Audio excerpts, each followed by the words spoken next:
Alright, so let me tell you what my big dilemma is. I have a very simple demo scene right here, and this bright Unreal logo behind is just here for the sake of showing that we have some specularity, so it's easier to see when the objects are reflecting.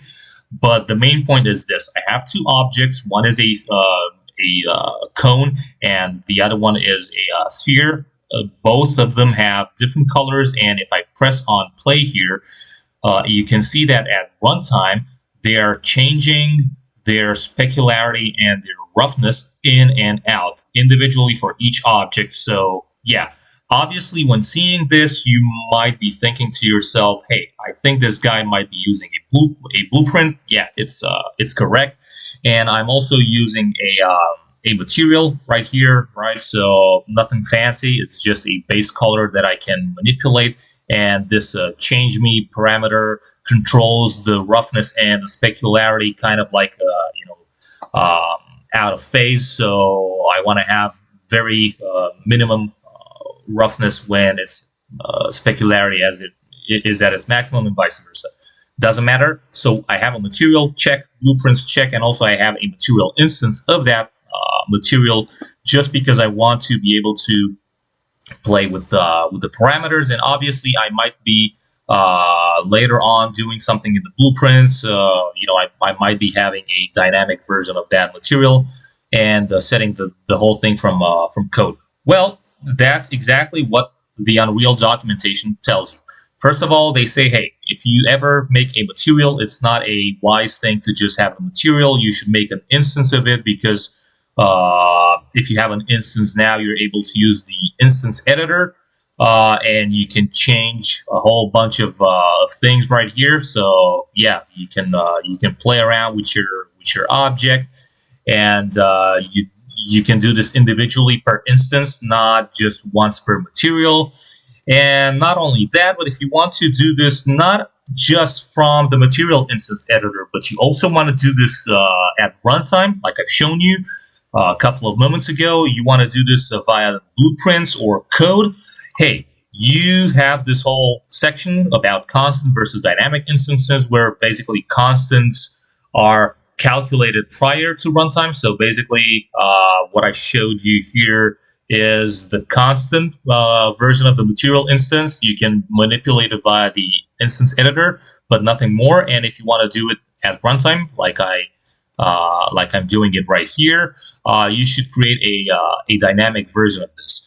Right, so yeah, you create a dynamic material instance, and then you apply it, and then you start setting the parameters. Well, interestingly enough, I'm actually not using this thing at all. So not only am I not using an instance, but obviously not using an instance, a constant material instance. I'm actually able, and I was always able, that's the whole point that pisses me off. I never knew about the whole thing with dynamic material instances up until 2 days ago. And I remember seeing that thing many months ago, and I was like, why is this guy on YouTube even bothering doing this? It was some tutorial, and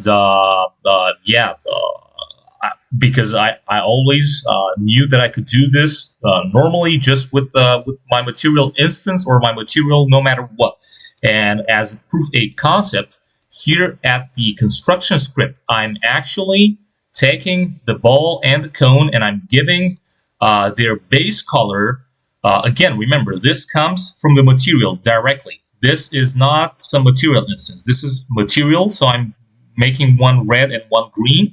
And inside the event graph on the event tick, I have this, basically this sign where I'm taking the time as an argument. I'm making it a little bit faster, and then I'm adding 1 just because the sign is between -1 and 1. I'm adding 1. Now it's between 0 and 2, and I'm dividing by 2. In short, I'm changing the other parameter, which control the roughness and the specularity, which was called change me. I'm controlling it at runtime for the ball and for the cone. And like I said, I'm doing it in and out of phase. So this is kind of like a 1 minus. just to show that you're not limited to doing this kind of like in sync. So I can do whatever I want at construction, at runtime, individually per object. And this completely pisses me off because not only do I not understand why I need to make this whole shenanigan with creating a dynamic material instance, but I no longer understand why you need an instance at all, because apparently you can do everything without it. I mean, I took it for granted for so long that you have to have an instance, and I never even tried controlling things without an instance individually. I always thought, yeah, well, if you do it like this is globally, you have to have an instance in order to do it individually. No, you don't. And like I said, I can also do it at runtime, which is really weird. And now I no longer understand like anything. My whole understanding of materials is completely flipped upside down.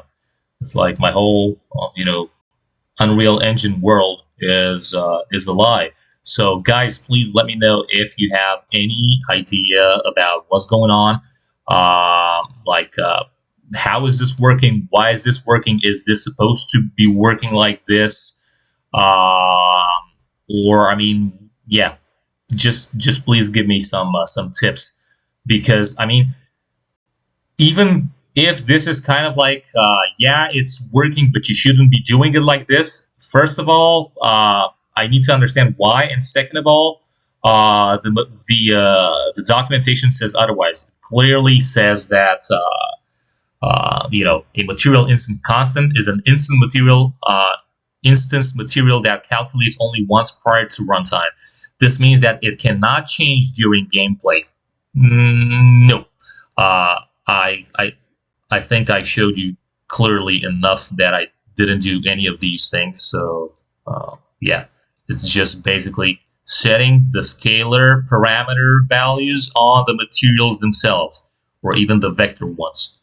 Right, so please do help me out. I would so much appreciate it. So yeah, until next time, thank you.